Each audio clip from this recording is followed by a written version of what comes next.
What's the meaning of aggrieved? Aggrieved. Aggrieved. Aggrieved. Aggrieved. Aggrieved.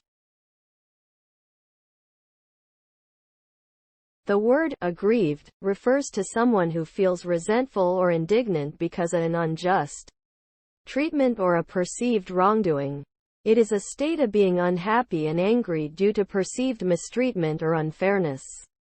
When someone is aggrieved, they may feel the need to seek justice or retribution for the perceived harm. This feeling can lead to frustration, anger, or even depression if unresolved. It is important to acknowledge and address the grievances of others to promote a peaceful and fair society.